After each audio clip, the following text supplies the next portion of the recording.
This episode was brought to you by Crunchyroll. Initiating moisture.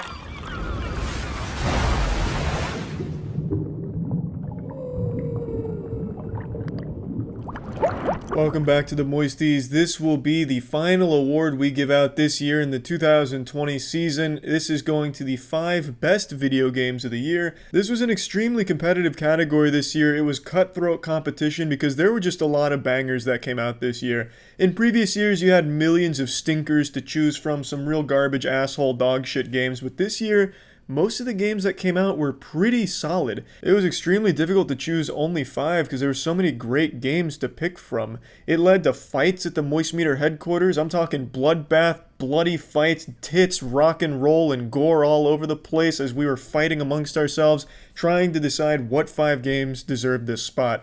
So, I think we finally settled on the correct decision here. So we'll start with number 5, Nioh 2.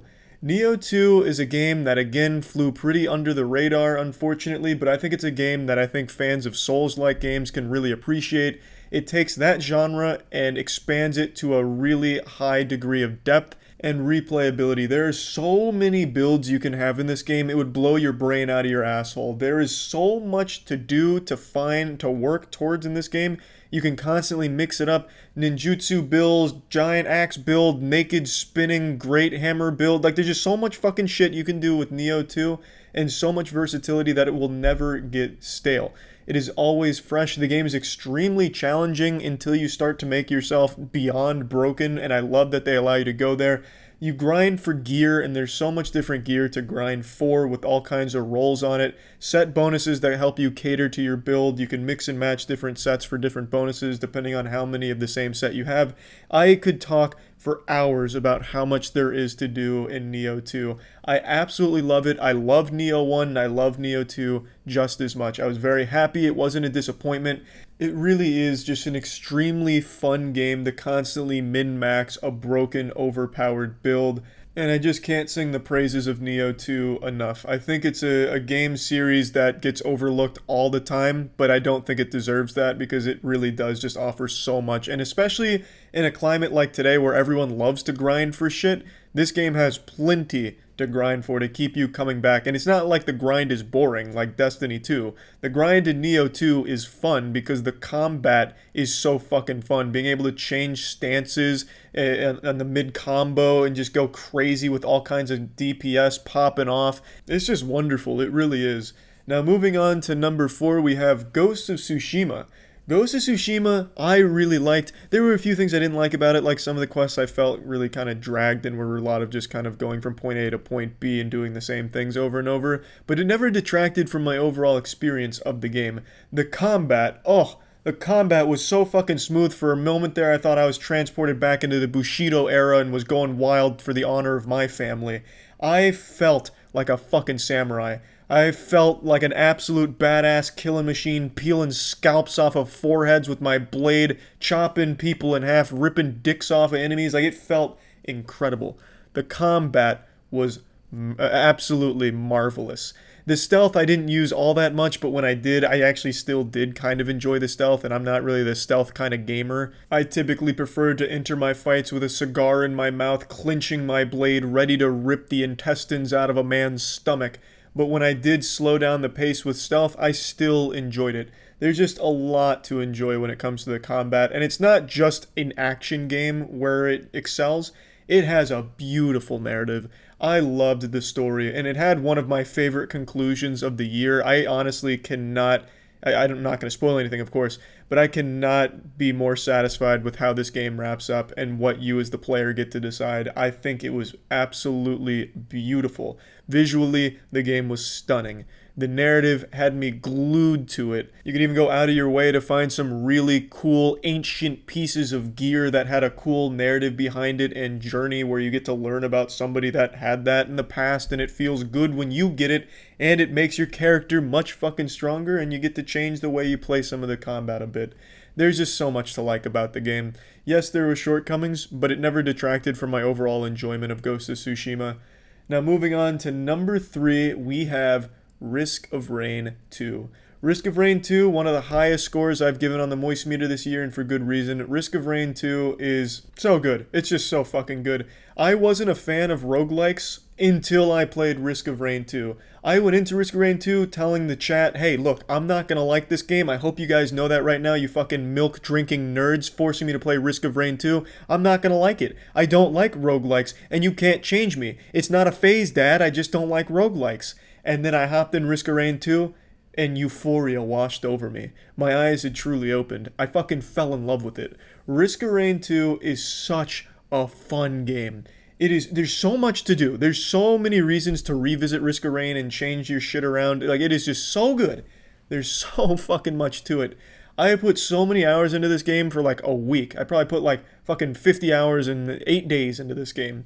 Just constantly going back, going for God runs, God rolls, just going fucking wild, dick out in hand, and ready to just take the world by storm. And when you finally do beat Risk of Rain's like main missions, now that keep in mind there is no like actually beating it, but when you do get through the final boss, oh my god, that feeling, indescribable. You have this really climactic boss battle that has so many moving parts to it. It's extremely challenging, really turns a boy into a man. Complemented by a wonderful soundtrack that's just so intense. It's got you on the edge of your seat and you're feeling all these endorphins and all these hormones pumping throughout your body. It feels like you're going through puberty again during this boss fight. And then you finally beat it, and the payoff is all worth it. The struggle, you're rewarded, the achievement feels great, and the game is just so good. Risk of Rain 2, I think, is definitely one of the best roguelikes out there. So fun. And I think what the best part about Risk of Rain 2 is the diversity of the characters you can play as. In other roguelikes, the only thing that changes is some of the weapons, which is fine, there's nothing wrong with that, of course, but in Risk of Rain 2, the entire gameplay dynamic changes depending on what character you pick. You can be a robot fucking swinging around like it's Attack on Titan and then fisting the enemies with like a charged turbo fist from across the map. You can fly across the map by charging your fist and just flying through the air. You can play as a little reptile spitting acid. Like, there's just a lot. You can play as a little robot shooting nails. Like, there's just so much that changes depending on the character you pick, which changes the whole game as a result. And I think that's the best part about it, really. And now we move on to number 2, Doom Eternal. I love Doom Eternal, that's no secret. During the Game Awards, I was pulling very hard for Doom Eternal, where it was robbed of multiple categories. The most criminal robbery I've ever seen was it not winning the best soundtrack of the year. I don't think it won that category. Like, are you fucking kidding me? The soundtrack in Doom Eternal from Mick Gordon, second to none. There's no equal. I don't even understand where the argument was. Yeah, Hades has a wonderful score as well, but it's got nothing on Mick Gordon and his masterpiece in the Doom Eternal soundtrack. Like, I don't know what was going on with that, but again, this isn't to just cry about the Game Awards. It's here to talk about why Doom Eternal is so good. Well, first, like I mentioned, that soundtrack absolutely bangs. It's going to really make you feel like a big, strong man ready to just blast the titties off of demons. And the gameplay. The gameplay in Doom Eternal is like no other games out there. It is fast-paced with a focus on skill-based combat FPS gameplay. Most FPSs are all about like playing slow and hiding behind cover, tossing a grenade over, yippee, aiming down sights to line up a shot and shoot a guy 2 times for him to die. Doom Eternal, none of that shit works. You are constantly moving around, picking up armor off the ground, switching weapons like a fucking madman depending on what you're fighting and how much ammo you have. And you're just going through tons of different weapons, primary, secondary fire, mixing and matching. You're throwing grenades to freeze some of the snakes, using the chainsaw to chainsaw enemies in half to get ammo and health and shield out of them. Oh my god, it's just chaotic. But it's controlled chaos, and it's all about how skilled you are at playing fast and playing in control. I played most of the game on Nightmare, and man, it was punishing. I had never been spanked so hard sometimes, but when I finally did squeak out the dubski over the room that I was struggling in, it felt amazing. It is just so fun. So many different demons and so many different ways of fighting them that you're going to constantly be banging your head against the wall sometimes, but in a good way. You'll be enjoying it for the most part. It's hard not to like the gameplay, I feel. You're just dashing around the map, shooting demons and blowing shit up. And you finally get to play fast and feel like a badass. And the game's narrative is cool too. I like the whole thing with demons and having to stop demons, and you're some like ultra-powered super Chad that's the only one capable of stopping the demons. I love that shit. It's just so much fun. I absolutely love Doom Eternal, I really do. And now you're probably asking yourself, how the fuck did Doom Eternal not win with all of these compliments you're tossing its way? And it's because we're giving the number one spot to Hades. Hades is another roguelite, but is yet again a completely different kind of roguelite that I think innovates in a lot of ways. The main thing I was super impressed with Hades was the depth of its story. There's a lot of writing to Hades. The gameplay is, of course, great, and we'll get into that in a moment, but one thing that really caught me by surprise was how invested I got in the characters of the world. Every character you talk to, you're going to be talking to a lot of them, has a very interesting contribution to make to the overall lore of the universe and their connection to your main protagonist. And it's always interesting to talk to them. You can even gift them nectar to learn more about them and be more friendly with them. And gifting them nectar also gets you special items that you can take into the rooms with you, the different levels. And there's just so much depth to it. And the narrative is what really caught me off guard, because I was expecting to just go in there and just pound some ass cheeks, going wild with some cool builds. And of course you can do that. But as you're doing it, you're getting a lot of information and exposition along the way that you can really appreciate if you stop and listen to it. And the characters, I think aesthetically are great. I think the game's art design is fucking beautiful. And the game is all about escaping from hell and trying to find your mother. And along the way, you're going to be dying a lot. You're going to be dying a fucking ton before you finally make your first successful escape. But every death you're learning, not only getting better at the game, but you're learning more about the characters. You're getting more information from them. Every death contributes to the narrative, and it's really cool. And it's really interesting and different. And then you get to the gameplay. The gameplay is so good. You're getting boons from the gods that are trying to help you escape from Olympus, and they're giving you all kinds of different abilities that completely change the way you're going to approach getting out of hell. You know, you can go into Hades using a shield. And there's different kinds of shields you can use as you continue to upgrade. I believe the strongest to be the Chaos Shield, where you charge across the map, blocking things and then firing out your shield to do a ton of damage. And as you're collecting these boons, you can change the way you approach those things. Like maybe all of a sudden you're getting some Athena boons where you can deflect things, which is of course probably the best one in the game. And you dash and you're deflecting. So you can kind of change your builds based on the boons you're getting. And it's just, I don't know, I can't really say enough about how good the combat is. I think it's something you really have to play to appreciate the depth. It's just so rewarding. And I just love how each escape is different and you constantly can change the way that you try and get out of hell based on the random boons that you're getting along the way.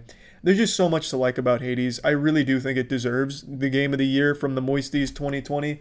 I think it absolutely earns the number one slot on this list. Even though I love Doom Eternal, I do believe Hades is probably just the better game, and a game that I think even more people could appreciate. It's great. I absolutely loved it, and I do encourage anyone curious to give it a try.